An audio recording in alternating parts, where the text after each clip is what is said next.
Dua orang pakar telah kita temu bual. Kali ini kita hendak berkenalan dengan pakar di kalangan akademik pula atau pakar IoT yang lain.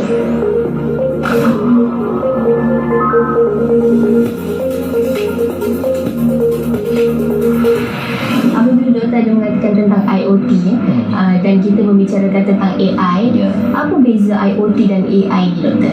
Ya, soalan yang sangat bagus. Ya, kita cakap dengan AI, artificial intelligence, dia nak cuba untuk gunakan yang manusia, how the manusia yang berfikir, cuba nak copy dalam mesin untuk membuat calculation, so that also boleh berproses seperti manusia berfikir. Tapi yang AI, kebanyakan yang penggunaan untuk hari ini, AI Maya means the AI in the cyber world. Okay, that means the AI hanya faham tentang yang manusia buat input ataupun maklumat yang kita hantar ke dalam komputer atau dalam rangkaian, tentang bagaimana AI dapat tahu dunia yang sebenar. Dia kena ada the real, like manusia kita ada mata kita boleh tengok, kita ada telinga boleh dengar, kita ada hidung kita boleh bau dengan, kita ada lidah kita boleh rasa. AI pun sama juga. So dia kena ada intermediate, satu perantaraan untuk mencapai dunia yang sebenar. Di AI dia kena ada barang perantaraan yang itu kita panggil dia pengesan ataupun penderir. Yang pengesan penderir dalam konteks komputer kita panggil is sensor, or we call it as actor, yang macam motor servo. So yang itu kalau kita yang pengesan, bila dia dapat data, dia masuk dalam this internet, so that AI boleh buat pemprosesan. So yang itu kita panggil Internet of Things. So that's how we kaitkan dengan IoT dengan AI lah dalam konteks ini. Baik, jadi maksudnya adalah IoT itu sebagai peranti lah, alat.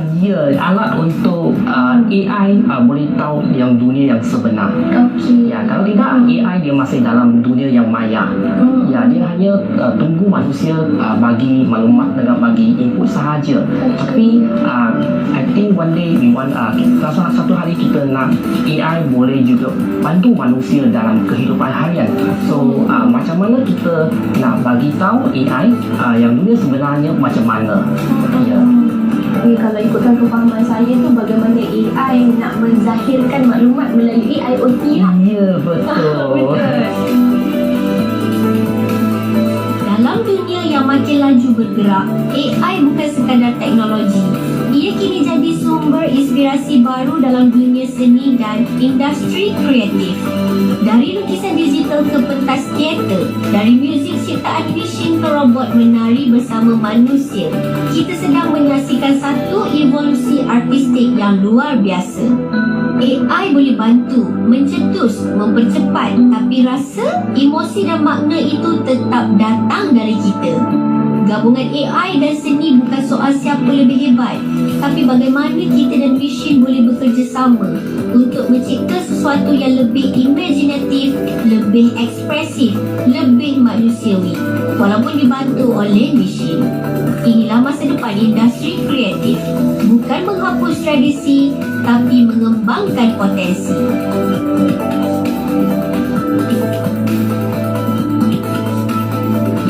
Doktor, saya nak tanya juga lah kan pada pendapat doktor, bagaimana doktor lihat AI dia memberi impak kepada kehidupan seharian kita ataupun industri di Malaysia? Silakan. Ini adalah topik yang besar. So pandangan saya adalah seperti beginilah. AI dekat Malaysia masih dalam permulaan. Permulaan. So banyak industri sedang lihat di potensi untuk AI dekat industri masing-masing. So mereka juga cuba untuk mendapatkan teknologi ini untuk membantu dalam bidang mereka. Tapi ada beberapa cabaran lah, seperti kos teknologi, ketegaran, macam mana memberi latihan kepada pekerja. Memang kita tahu AI akan menjadi matang dekat industri masing-masing. Tapi kena ada beberapa faktor untuk menyokong yang untuk mempercepatkan AI. Kita sudah meyakinkan AI sebenarnya membawa manfaat lebih banyak daripada keburukan kalau kita tahu nak guna dengan betul-betul. Ya, dia macam pisau, kita boleh guna untuk potong sayur. Tapi kalau kita tak guna dengan betul-betul, kita guna untuk melukakan orang, itu pun tidak baik juga lah. So pandangan saya adalah macam inilah. Konsep yang mudah kan? Pisau salah kita habis bawa udara. Okey, baiklah, terima kasih banyak-banyak Doktor. Setelah bertemu dengan orang-orang hebat dalam episod kali ini, bagi Fatlah, emosi dan jiwa manusia tetap menjadi nadi utama seni. AI tidak boleh menggantikan manusia, namun ianya adalah alat yang memperluaskan kreativiti kita dengan cara yang lebih moden, dan selebihnya tetap manusia yang kena lakukan. Sampai di sini saja untuk episod kali ini.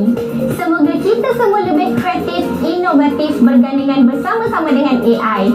Salam teknologi daripada saya, Fatira Adnan. Revolusi AI, transformasi teknologi dan digital.